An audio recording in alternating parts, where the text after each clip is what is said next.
You spent 12 years learning how to find X, but no one taught you how to read a room.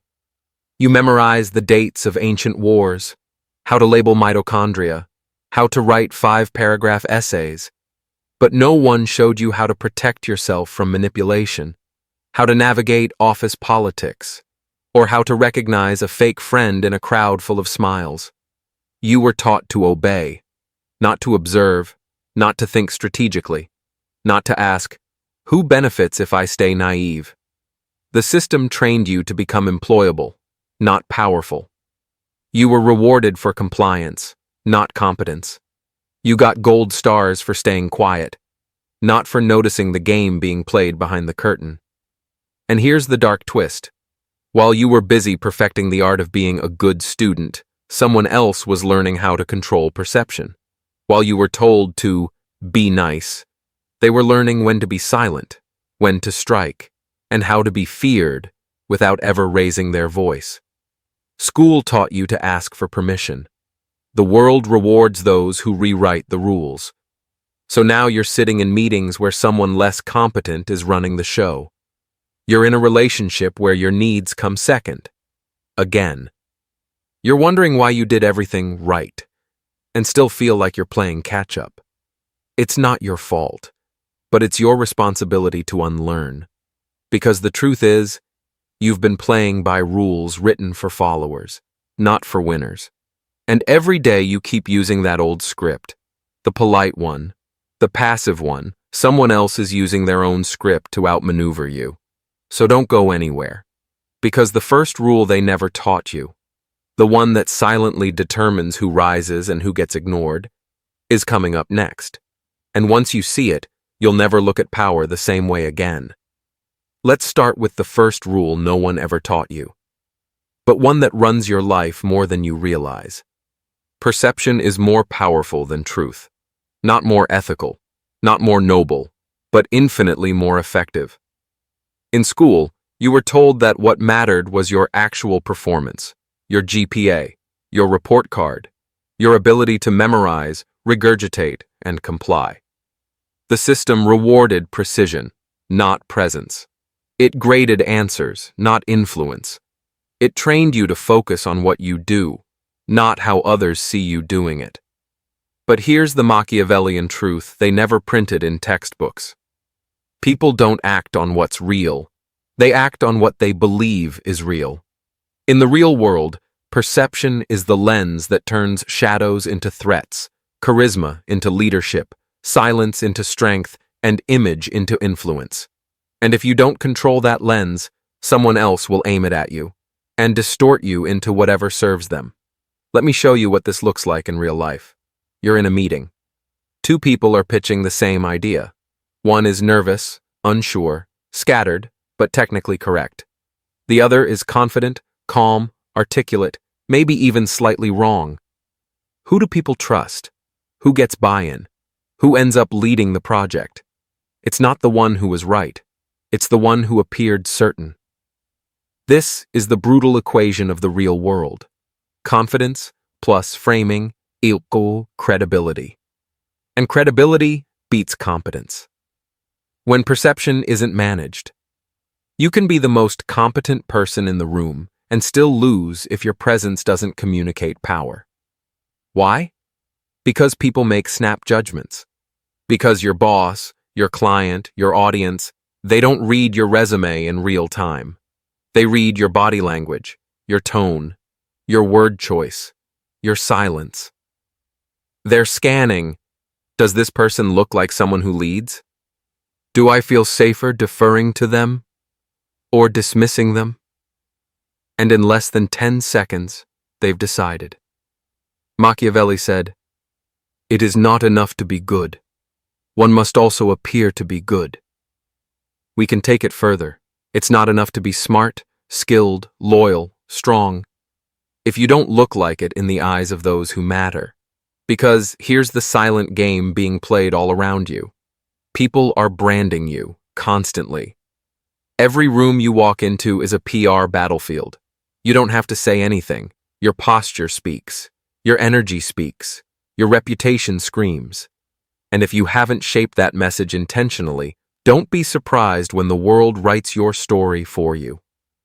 Let me give you a quick case study. Two coworkers, both mid-level managers.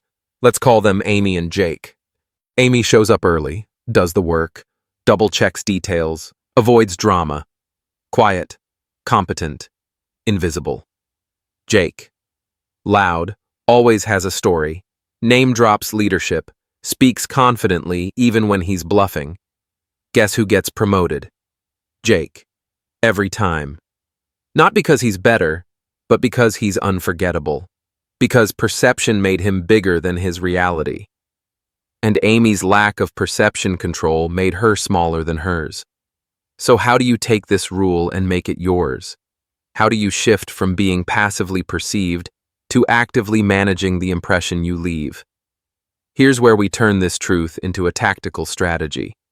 1. Craft your signature energy. Ask yourself, what do I want people to feel when I walk into a room? Calm certainty? Focused intensity? Strategic danger? Now ask, what habits, visuals, tones, words reinforce that? Start eliminating anything that contradicts it. Your energy must arrive 10 seconds before you do. 2. Speak less, frame more. The world tells you to speak up, but how you speak matters more than how often. Instead of over-explaining, learn to frame. Here's what matters most. The real question isn't X, it's why. This is what no one's seeing yet. These are perception-dominant phrases. They place you in the room as a leader, not a follower. And when you do speak, use intentional pacing and silence. In a world addicted to noise, silence becomes power. Make people lean in, not scroll away. 3. Build invisible assets. Perception isn't just visual, it's strategic. Build a trail of social proof that speaks when you're not in the room. Mentions, associations, projects you've influenced quietly, people who reference your thinking. Let your name echo long after you've exited. The strongest power isn't declared, it's assumed by others. But here's the final piece of this law, and it's crucial. You don't have to fake anything. You just have to decide what version of you the world gets access to. Perception management isn't manipulation, it's positioning. It's understanding that in a world full of noise and assumptions, you must take control of your image, or get buried beneath someone else's story about you. Because if perception is power, then indifference to it is weakness. And those who ignore this rule, they don't just lose influence. They don't just lose promotions or opportunities. They lose the game, while still believing they're playing it right. But perception is just the first level. What if I told you silence, the thing you were taught to avoid, is actually one of the most lethal power moves you can master? Stick around, because rule number 2 may change the way you walk into every conversation from now on. You were taught that silence is weakness, that if you don't speak up, you'll be forgotten, that quiet people get overlooked, get passed over, get left behind.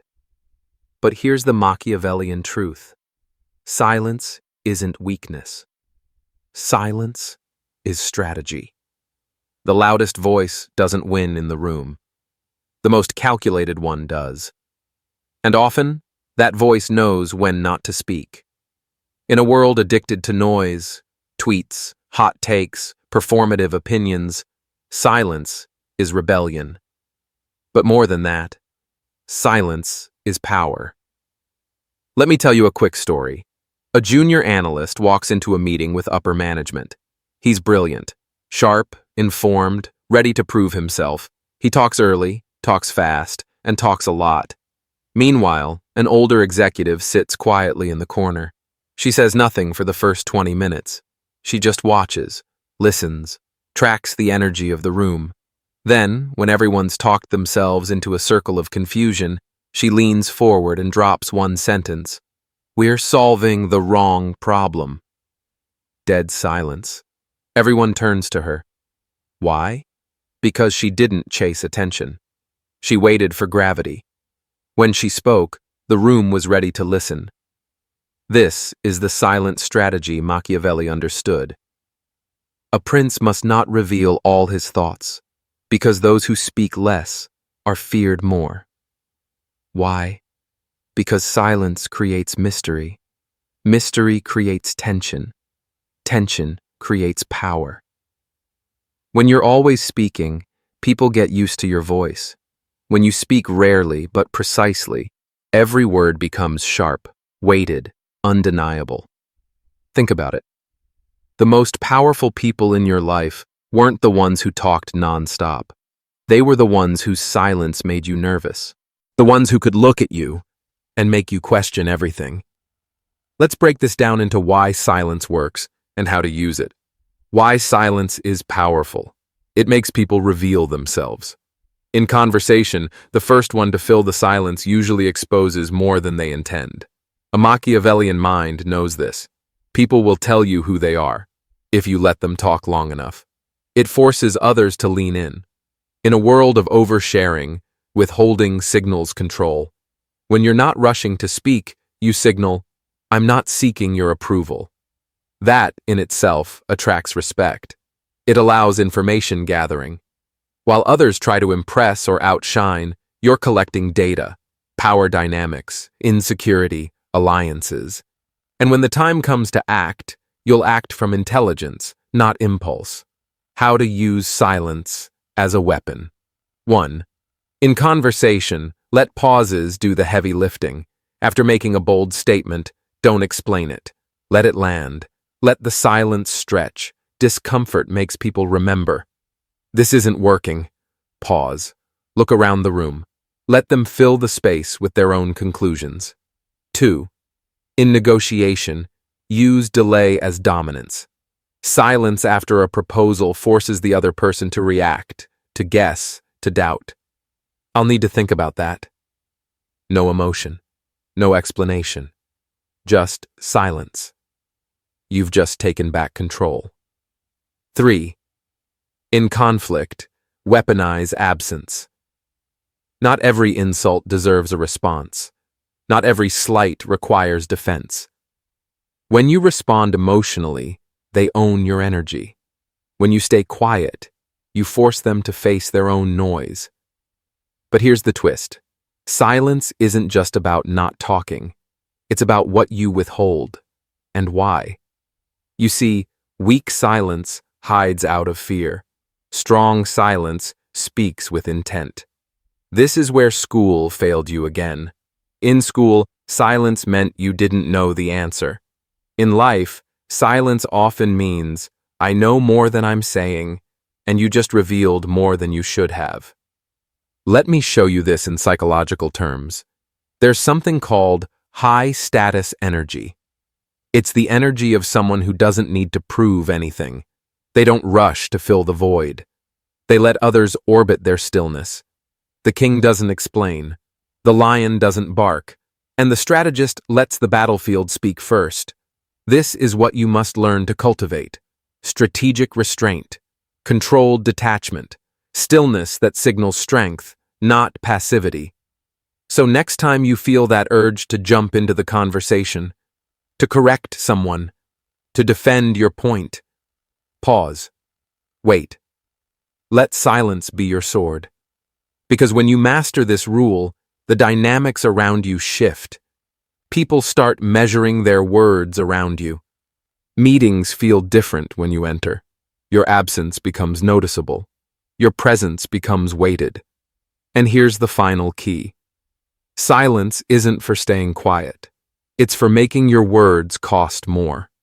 Like rare currency, the less you speak, the more your words are worth.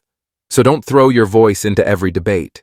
Speak when it moves the board. Speak when the silence has sharpened the edge of what you're about to say. And when you do, watch the room bend. But silence alone won't win you the game, because once people start listening, you'll need to learn how to control what they feel. And that's where rule number 3 comes in, the most underestimated source of power in modern life. Emotional control. I'll show you how it works, and how it makes or breaks your influence, in just a second. In school, you were told emotions are a distraction. You were taught to stay focused, be logical, leave feelings at the door. But no one told you this. In the real world, emotion isn't weakness. Emotion is leverage. And those who can control it, theirs and yours, control everything. Every room you walk into is driven by unseen emotional tides: insecurity, ambition, fear of rejection, hunger for approval. Most people are completely unaware they're being ruled by it. But Machiavellians? They see emotion as the real battlefield. Think about it. Deals aren't closed on spreadsheets. They're closed when someone feels certainty. Leaders aren't followed because of strategy. They're followed because they make people feel safe, important, seen. People don't vote for facts. They vote for who moves them. People don't betray logic. They betray emotion. Your ability to regulate your own emotion while shaping the emotional temperature of others is the difference between being a pawn or a player. Here's what power looks like in emotional terms. The man who doesn't flinch when insulted commands respect. The woman who keeps her tone calm while others escalate gains authority. The leader who senses fear in a room and addresses it with grounded presence wins loyalty. Meanwhile, the one who reacts out of anger, anxiety, or insecurity becomes readable, predictable. And once you're predictable, you're controllable. The lesson? He who triggers emotion controls the frame. He who resists being triggered owns the game. You don't need to be cold. You need to be composed. You don't need to fake being happy. You need to project intentionality. Let others feel. Let them leak power. You conserve. Because in this world, your emotional discipline is your unseen armor, and the room always bows to the calmest presence. And yet, emotion is only half the equation. It's not about how you feel. It's about what you're loyal to, and when to let that loyalty die. Rule number 4 is coming up next, and it will change how you see every relationship you've ever had. You were taught that loyalty is a virtue, that good people stay, that strong people stick it out, that walking away makes you selfish, disloyal, dishonorable. But here's the part they never taught you. Loyalty is only a virtue until it becomes a leash. In the game of power, loyalty is currency. It's traded, tested, used, not blindly given. The most dangerous trap? Remaining loyal to people, institutions, or ideas that no longer serve you. Worse, that actively exploit your loyalty. Let's be clear. Loyalty is not love. Loyalty is not morality. Loyalty is an exchange. I offer my commitment in return for value, growth, alignment. The moment that exchange becomes one-sided, you're not loyal. You're trapped. Think about it. How many people stay in dead-end jobs because they've been good to me? How many friendships survive out of guilt, not respect? How many stay loyal to mentors who've long stopped growing but still expect obedience? The loyalty you give becomes the power they hold. Machiavelli wrote, "Men are quick to forget benefits, but slow to forgive betrayal." Translation? Loyalty is emotional leverage, but it decays quickly. Use it wisely or watch it rot. If you give loyalty freely, untested, without terms, you're not loyal. You're exploitable. Here's how the powerful use loyalty differently. They test it quietly. A small truth, a subtle shift, a deliberate delay. See who remains when the benefits pause. They measure who earns it and when to revoke it. No eternal vows, no unconditional loyalty. If the game changes, so do the alliances. They never confuse loyalty with identity. You are not your company. You are not your relationship. You are not your tribe. You are your values in motion, and loyalty must follow alignment. Let me put it simply. Loyalty is not owed, it's leased. And when the terms expire, renegotiate or walk away. Because staying loyal to the wrong thing doesn't make you good. It makes you stagnant. It makes you silent in rooms where you should have outgrown your seat. It keeps you small, nostalgic, and shackled. And worse, it signals to predators. I don't move. I don't change. I don't question. That's how you become useful to them and disposable to yourself. So ask yourself today, who or what still deserves my loyalty? What am I loyal to out of fear, not alignment? And what part of me is begging for permission to let go? Because real power doesn't cling. It chooses and re-chooses loyalty by design, not obligation. But what happens when loyalty fades? When your charm no longer buys you time and your silence isn't enough? Then you'll need rule number 5, the rule that separates the beloved from the untouchable. Coming up next, why being liked is a trap, and being valuable is your true protection. Charm got you in the door, but if that's all you've got, it won't keep you in the room. Charm is a spark, value is fire. Charm fades, value scales. The world loves a likable face until it doesn't. Until you stop entertaining, until you make a mistake, until someone more charming walks in. And when that happens, they drop you. Because charm is conditional, but value is irreplaceable. Let's be honest. You got compliments on your vibe. They said you lit up the room. You were fun, easy to work with, always smiling. And for a while it worked. You were invited, remembered, liked. But slowly, you noticed the shift. People expected you to perform, to stay upbeat, to stay available, to give more, just to stay visible, because charm creates attention, but it rarely creates leverage. Ask yourself this: if you stopped smiling, would they still respect you? If you stopped making them feel good, would they still need you? If the answer is no, you're not valued. You're used. Machiavelli never worshipped charm. He understood something most people miss. Power isn't about how people feel about you.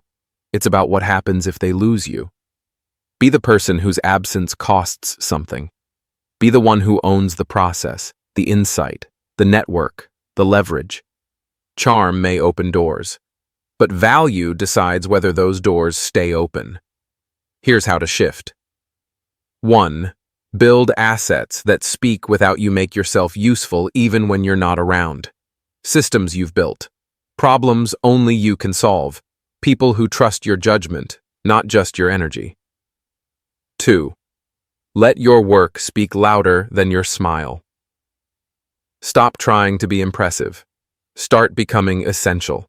Make the room quieter when you're not in it. 3. Be willing to be unlikable. If it means being respected, not rude, not arrogant, just clear. I'm not here to entertain. I'm here to execute. Because here's the brutal truth. Charm attracts opportunity. Value locks it down. And if you ever have to choose between being liked or being needed, choose to be needed. Because the likable are praised, but the valuable are protected. You now understand the surface game. Perception, silence, emotional control, loyalty, and value. But you haven't seen the darker layer beneath it yet. In the next part, we dive deeper into the hidden traps, the backroom power plays, and the mindset of those who never lose. Part 3 begins now. By now, you've seen the surface mechanics: perception, silence, emotional control, strategic loyalty, value. But those are just tactics. Tactics belong to players. If you want to win long-term, You need to become something else, not a player, but the one who designs the game itself. Because here's what no one told you. Most people are playing a game they didn't design, chasing goals they didn't choose, following rules that were set before they were even born. They're chasing promotions because someone told them it's success. They're hustling for applause because someone made them believe attention is value. They're stuck in cycles because no one gave them permission to question the script. But architects? They burn the script and write their own. Let's get one thing straight. If you don't define what winning means for you, someone else will define it for you, and then use your energy to build their empire. This is the invisible layer of control, not physical chains, not laws, but internalized systems of obedience. It's the illusion of choice, where your options have been hand-picked in advance, where the menu is curated, and you think you're free because you get to pick from it. Machiavelli understood this before psychology had a name for it. Men are more easily ruled through the appearance of freedom than the presence of chains. And that's how power sustains itself, not through violence, but through narratives, through invisible permission structures, through what you're taught to believe is normal. So what does that mean for you? It means that power, real power, doesn't come from playing better. It comes from questioning the game itself. Why do you want what you want? Who benefits if you pursue that goal? What would change if you stopped chasing and started designing? Let me give you a harsh truth. The most dangerous form of control is internal. It's when they don't need to police you, because you police yourself. You limit your own ambition. You dim your own light. You stay in your lane, not because they forced you, but because they trained you to feel unsafe outside it. That's the prison with no bars, the leash with no collar, the war with no soldiers, just obedience in suits and smiles. But here's the good news. The moment you start seeing the structure, you gain the power to reshape it. You stop asking, what's the next promotion? How do I get noticed? How do I beat the competition? And you start asking, do I even want this ladder? Who built this system? What if I built my own? Because the real architects don't play harder. They build different. So here's your shift. Stop optimizing for success in a system that wasn't built for you. Start creating systems that bend around your strengths, your truth, your design. Because the ones who shape the narrative, they don't hustle, they orchestrate. And in the next segment, I'll show you the exact psychological traps they use to keep you stuck inside the default game, and how to dismantle each one before it dismantles you. This is where you stop being a follower of rules and start becoming a force that rewrites them. So if the game was designed before you got here, what keeps you playing it? Not force, not violence, not even poverty. The answer is far more elegant and far more dangerous. Psychological traps, self-installed cages, mental scripts that run so deep you no longer realize you're obeying them. And if we're going to break out, we need to name them. So let's name the 3 most powerful ones. Trap number 1, the morality reflex. This is the script that whispers, good people don't do that. That's not the right way. You can't win and still keep your integrity. Where did it come from? School, family, culture. You were praised for compliance, not discernment. You were taught that being agreeable equals being moral. But morality without power is impotence in a tuxedo. Here's the brutal truth. Most people would rather be liked than effective. So they play small, stay soft, keep smiling, and get sidelined by those willing to bend the rules they're too afraid to question. Being good isn't wrong, but in a system that rewards dominance over virtue, you have to learn to be good and strategic, or get eaten by those who are strategic, and nothing else. Trap number 2, the belonging addiction. Humans crave connection, but power isolates, and most people can't stomach that. So instead of doing what's necessary, they do what's acceptable. They trade effectiveness for acceptance. They shrink to stay relatable. They pretend to be confused when they're actually clear, just to avoid making others uncomfortable. If I shine too much, they'll think I'm arrogant. If I speak this idea, they might not like me. If I win, I might lose my tribe. This is how genius gets diluted. This is how boldness dies quietly. You have to decide, do you want to be understood or undeniable? Because often, you can't be both. Trap number 3, the productivity illusion. You've been conditioned to believe that busy equals valuable. That motion equals meaning. So you stay grinding, doing, checking boxes. Meanwhile, the real power players, they're doing less, but controlling more. Why? Because the game rewards leverage, not effort. It rewards ownership, not busyness. The productivity trap is the perfect cage. You feel accomplished, while never noticing that you're still being played. You were trained to be a worker. You were never taught to be an architect. So how do you break free? Step 1.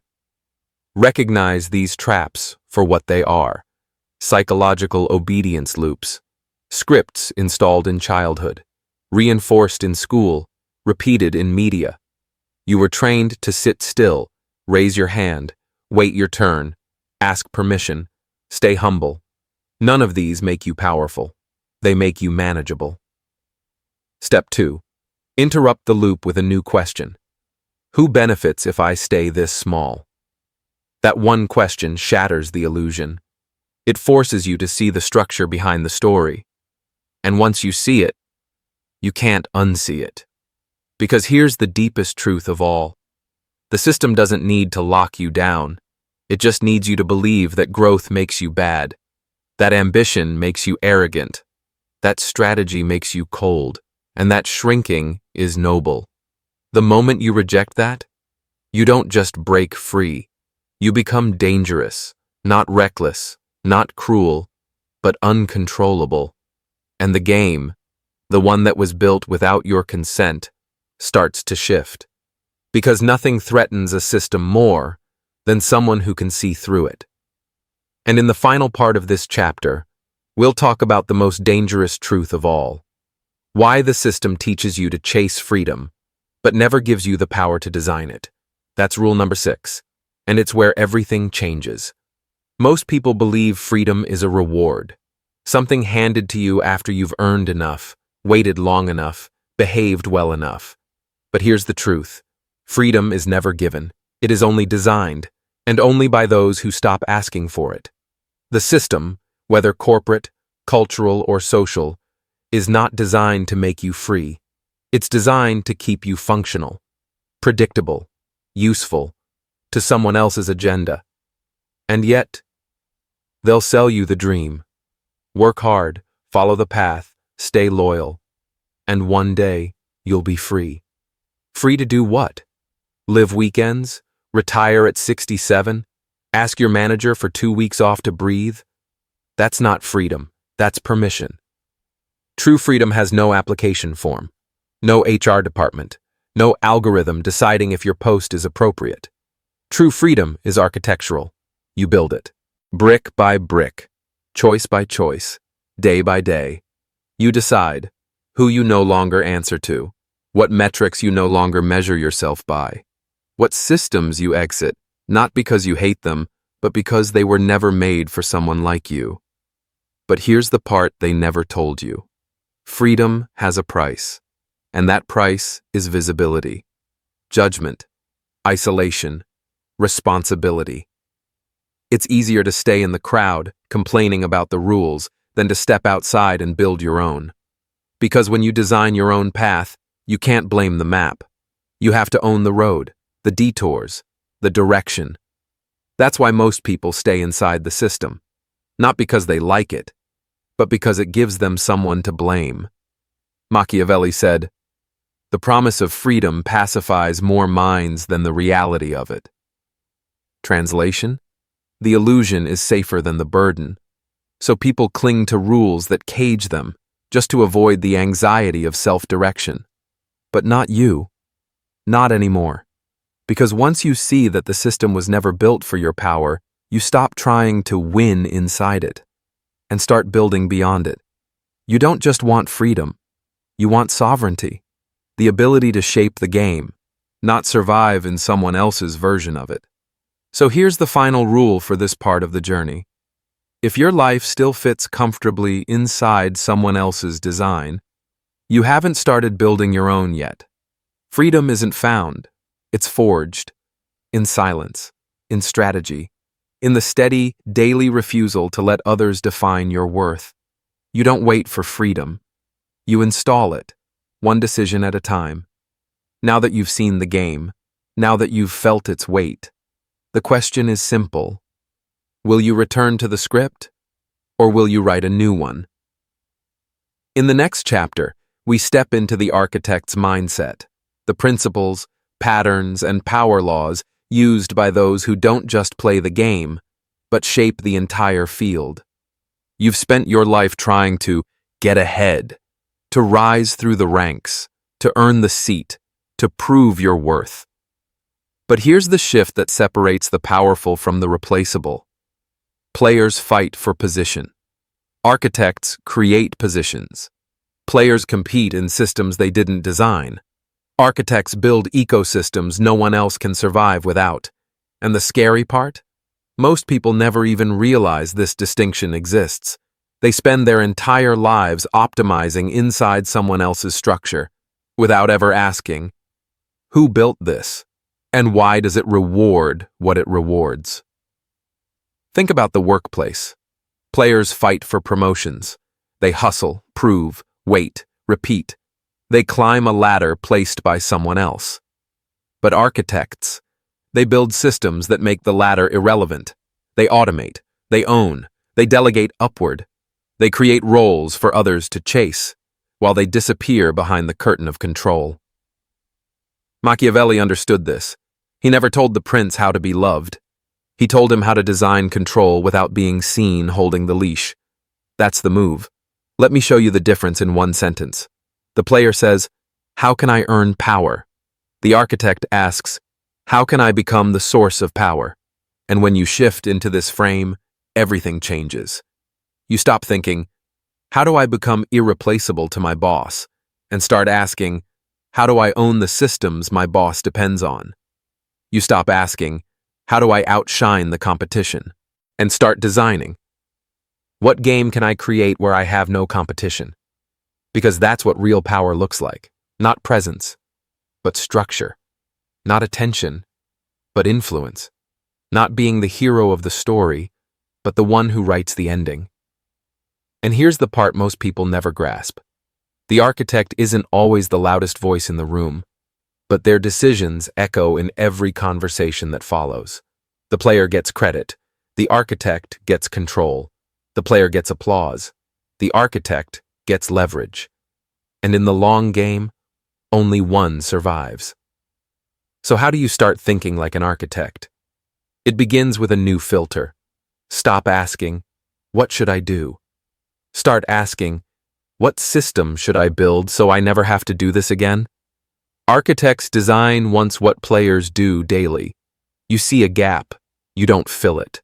You build a system that eliminates the gap permanently. You experience chaos, you don't fix it. You create a protocol that absorbs the chaos without you next time.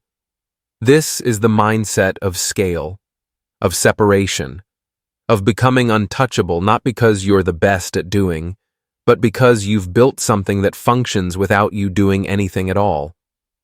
Here's the deeper truth. If your value still requires your presence, you haven't started building power yet. You're still playing, not architecting.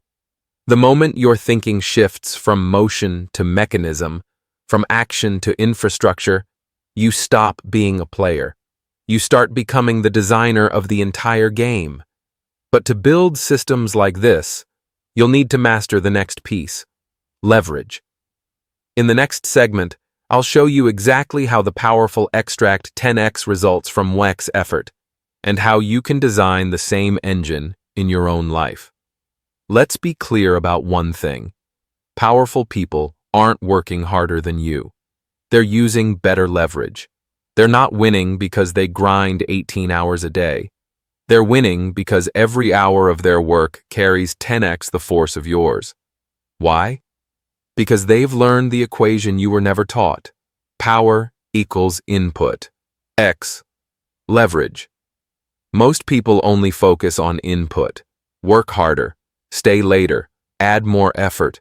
But input alone doesn't scale. Leverage does. Think of it this way. A laborer carries bricks one at a time. An engineer builds a crane. Same goal, move weight. But one uses effort. The other uses design. That's the difference between players and architects, between survival and sovereignty. You don't get ahead by doing more. You get ahead by designing systems that amplify everything you do. There are 4 kinds of leverage, and once you understand them, you'll never work the same way again. 1. Code or automation. This is mechanical or digital leverage. You build it once. It works forever. Think: scheduling tools, email sequences, AI systems, templates, dashboards, automations. One system replaces 10 actions. Architects automate what others repeat. 2. Capital money is a force multiplier. It can buy time, attention, access, labor, assets. You don't need $1 billion. You just need to stop thinking like a worker and start allocating like an owner. Instead of asking, how much do I earn per hour? Ask, how can I deploy $1 to do the job of $10? 3. People. This is the leverage of delegation, networks, and influence.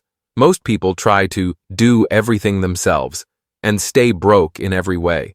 Powerful people build teams, alliances, reputational gravity. They don't carry the weight.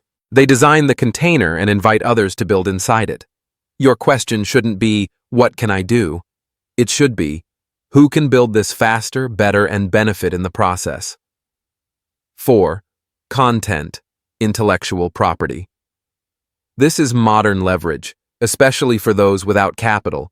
You write an idea, record a video, publish a strategy, and that one creation echoes forever. It attracts clients while you sleep. It builds trust while you travel. It compounds while you do nothing. Content is cloned credibility, and the digital world has no marginal cost of replication. One idea, packaged well, can do more work than an army of employees. Now imagine combining all 4. Your system runs on automation. Your money funds leverage. Your team executes your vision, and your content scales your reputation. That's not luck. That's architect-level thinking. And it all begins with one question. What am I doing today? That could be done once and never again. If you're still doing it manually, reactively, endlessly, you're not leveraged. You're trapped. Here's the truth they won't tell you in school. The most powerful people aren't the busiest. They're the most leveraged. They get more from less. Not because they're superhuman, but because they stopped trying to do everything and started building engines that do it for them. So here's your challenge. Stop looking for what to do next. Start looking for what to build so you never have to ask that question again. Because the goal isn't just freedom of time. It's freedom from needing to trade time. Ever again. But even with leverage, you're still missing one thing. The invisible architecture that decides what others believe about you, and how easily they hand you control. In the next segment, we uncover the psychology of narrative control, and how those in power don't just act, they author perception. Power doesn't begin with action, it begins with story. Those who control the narrative control the choices, not by force, but by framing. In every company, every culture, every country, the most powerful people aren't the ones with titles or armies. They're the ones who define what success looks like, what's normal, what's possible, what's dangerous. And once that frame is in place, you don't need to force people to obey. They self-select their behavior, to stay inside the story. This is the Machiavellian art of narrative control. Win the story, and the actions will follow, automatically. Think of it like a stage. Most people fight for the spotlight.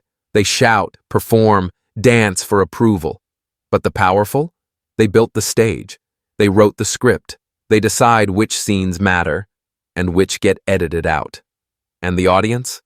They applaud, exactly as expected. Let me give you a real-world example. In politics, the person who frames the debate wins it. If you're arguing inside their language, you've already lost, because every word you use reinforces their terms. That's not coincidence. That's strategy. Don't defend your character. Control the lens through which your character is judged. That's how kings survived revolutions, how CEOs silence dissent, how influencers sell identity instead of products. They don't control you directly. They control how you interpret reality. So what does that mean for you? It means this. If you don't actively shape the story people believe about you, they will write one for you and weaponize it. Your competence will be ignored. Your intention will be misread. Your silence will be filled with projections. Unless you learn the skill of narrative design. Here's how powerful people do it. 1. They define their own labels. They never wait to be named. They name themselves first. Before others say who they are, they plant the words. Visionary, builder, protector. Once these labels stick, everything they do is filtered through them. 2.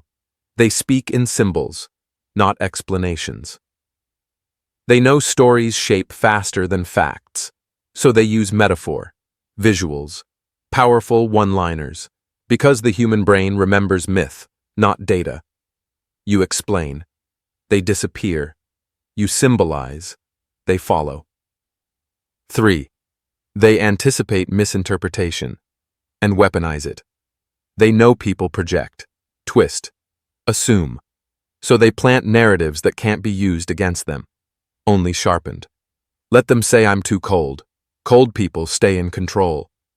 Let them say I'm too quiet. Quiet people observe more. This is not defensiveness. This is preloaded narrative armor. And you? You need to stop hoping people understand you. You need to design what's understandable and undeniable on your terms. Because the most powerful position isn't being right. It's being believed. And belief doesn't come from truth. It comes from the structure of truth, the way it's told, repeated, and embodied. So craft your story, plant your language, repeat your frame, until no one remembers the world without it. Here's the final lesson of this section. If you don't control the narrative, you will always be a character in someone else's script. At best, the sidekick. At worst, the villain. But never the author. And in a world where story is stronger than strategy, that makes you powerless. But now that you've seen behind the curtain, there's only one question left. Will you keep reacting to stories? Or will you write the ones others have to live inside? Here's the lie you've been sold since you were a child. Be yourself. Sounds noble, sounds empowering. But it's one of the most limiting instructions ever given, because what they really mean is, be the version of yourself we're comfortable with. Stay consistent. Stay familiar.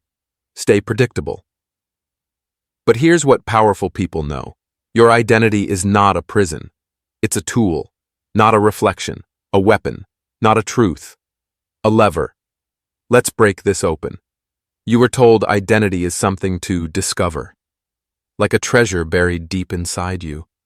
But what if the people who told you that needed you to stay discoverable, not adaptable? Because if you keep defining yourself by who you were at 22, or what your parents wanted, or what your degree says you are, you become legible, and therefore manageable. But the moment you realize, I can choose who I become based on what the next level demands, everything changes. The student becomes the strategist. The follower becomes the architect. The performer becomes the orchestrator, not because they found themselves, but because they forged themselves. Machiavelli would have laughed at the modern obsession with authenticity. A ruler must learn to be both the lion and the fox, he said, to appear just without always being just, to shift shape without losing control. He understood the game. Adaptability is security. Consistency is exposure. The more fixed your identity, the easier you are to trap. Because people will press exactly where you say, "I would never do that." And the moment you must, you either betray yourself or surrender the moment. So what's the move? You build what I call a strategic identity, an identity that evolves in service of power, purpose, and precision. Not fake, not deceptive, just designed. Let me show you how the powerful do it. 1. They treat identity as a layer, not a core. They don't say, "This is who I am." They say, "This is the version of me required here." In a negotiation, they're composed. In creation, they're wild. In leadership, they're decisive. In war, they're cold. They don't change values, they change form. Because form is flexible. And form creates force. 2. They retire identities that no longer serve the mission. The powerful don't cling to past labels. They outgrow them like old armor. The rebel becomes the ruler. The operator becomes the owner. The voice becomes the vessel. Each identity served a stage, but when the stage changes, so must the skin.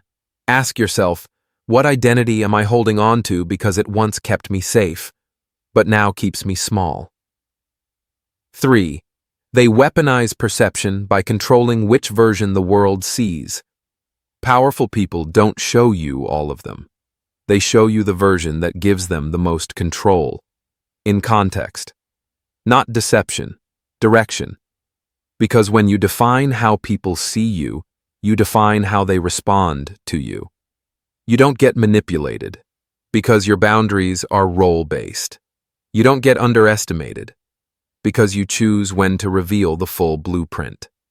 Here's the twist. Your most powerful self isn't the truest version of you. It's the most constructed, aligned, and adaptive version of you. The version that can stand in any room and bend perception without blinking, shift energy without flinching, own the moment without being owned by it. Because in the end, power belongs to those who don't cling to who they were, but continually become what the game requires next. That's not being fake. That's being formless. Like water, like strategy, like power itself. In the next segment, I'll show you how to upgrade your strategic identity with a tool powerful people never go without: environment control. Because once you shape how others see you, the next step is shaping the world they see you inside of. And that's where influence becomes inevitable. You've mastered silence. You've engineered identity. Now, we level up. Power isn't just about what people think of you. It's about what they're allowed to see and where they see it. Because here's the final truth. The setting shapes the status. Imagine this. A man gives advice on a street corner. He's ignored. The same man says the same words on stage, under lights, behind a mic. He's a thought leader. What changed? Not him. The frame around him. That's the secret the powerful use every day. They don't just exist in environments, they design them. Because whoever controls the environment controls the emotional response, controls the narrative, controls the power dynamic without ever saying a word. Let's go deeper. 1. Frame is more powerful than facts. You can say all the right things, but if your words are in the wrong room, they lose all impact. Why do celebrities wear sunglasses indoors? Why do tech CEOs sit in minimalistic rooms with clean light? Because they're shaping your perception. subconsciously. A dim-lit bar says, relatable. A high-ceiling office says, elevated. A wooden desk, leather-bound book says, authority. And whether you realize it or not, you react accordingly. 2. Your environment should match the power you want to project. This isn't about luxury, it's about signal. Is your workspace chaotic or curated? Does your online presence look intentional or improvised? Do people feel structure when they interact with you, or drift? Because when your world feels designed, so do you. People project onto you what your environment whispers. If your world says, this man is precise, unbothered, and in control, they'll believe it before you even speak. 3. Powerful people use environments as silent enforcers. Instead of arguing, they let the room do the talking. They hold meetings in their office, not yours. They set the lighting, the seating, the temperature, the pace. They arrive second, not first. They let others walk into their frame, not the other way around. Why? Because the one who owns the frame doesn't need to defend their position. The room has already done that for them. So what does this mean for you? It means every room you walk into, every digital footprint you leave behind, every social interaction you let happen is either weakening you or reinforcing you. Your environment is not neutral. It's either a mirror of your clarity or evidence of your chaos. Here's how to fix that. Strategic moves to control the environment. Audit your surroundings. Remove clutter. Neutralize distractions. Everything you see equals a cue. Is it elevating or eroding you? Engineer your online presence. Your profile, thumbnails, colors, tone, all of it sends a signal. Choose every element like it's a battlefield. Control the room where decisions are made. Never negotiate in spaces you don't understand. If you can't choose the space, control the rhythm. Slow down, ask questions, change angles, literally and verbally. Design energy flow. Where do people look first when they enter your world? That's your power center. Build around it. Here's the twist. Most people try to change people's opinions. The powerful change people's context and let their opinion reshape itself. Because when you design the world people experience you inside of, you don't chase influence. You become undeniable. So next time you feel misunderstood, overlooked, underestimated, don't change your voice. Change the room. Change the visual. Change the rhythm. Change the container. Because sometimes power isn't in what you say. It's in what they feel the moment they enter your world. Now, you're ready for the final piece, the close, the twist, the warning. Because in the last segment, we answer the question, why is this knowledge hidden? And what happens once you begin to use it? The final revelation, coming up next. You've made it here. You've seen what they never taught you in school, the rules behind the rules, the truths hidden behind curriculum, compliance, and conformity. Now here's the part they really didn't want you to know. The moment you start using these rules, you won't be liked. You'll be feared, respected, watched, misunderstood, but no longer controlled, because you'll stop behaving the way you were trained to behave. You'll stop responding on cue. You'll stop explaining, defending, waiting for permission. And when that happens, the system starts to glitch. People will accuse you of being manipulative just for being aware. They'll call you cold just for not reacting. They'll say you're fake just because your identity isn't fixed and predictable anymore. Why? Because the moment you stop playing their game, you become unreadable. And unreadable people are dangerous. They can't use shame to control you. They can't weaponize guilt against you. They can't define your role because you keep rewriting it. You become what every system fears, a self-authored human being. But here's the deeper danger. It's lonely up here. When you leave the default matrix of social rules, you'll feel distance from old friends, from comfort, from autopilot life. You'll see how many people are still plugged into stories they never questioned, still mistaking politeness for peace, still thinking fairness equals power, still waiting for recognition that was never coming. And you'll be walking a quieter road, but a truer one, because once you see the game, you can't unsee it. But let me warn you of one final trap, the trap of arrogance, the seduction of superiority, the temptation to believe awareness alone makes you evolved. Knowing the rules doesn't make you wise. Applying them with integrity and precision does. This isn't about domination, it's about direction, not about outsmarting others, but about never letting the world shrink you again. You are not playing dirty. You are playing deliberately. You are no longer a leaf in the wind. You are the one who decides where the wind blows. And as you leave this video, I'll leave you with one question. Now that you see the hidden rules, will you quietly return to the game, or will you become the one who rewrites it? Because if you do, you won't need to speak the loudest. You won't need to prove yourself. You won't need their approval anymore. You'll have something rarer, quieter, stronger, a mind that's free, a frame that's unshakable, and a strategy that no one sees coming. And that's how power is built. Silently, deliberately, unapologetically. If this unlocked something inside you, then subscribe. But only if you're done living by invisible rules. Because from here on out, we're not just learning the game, we're re-engineering it. One video at a time,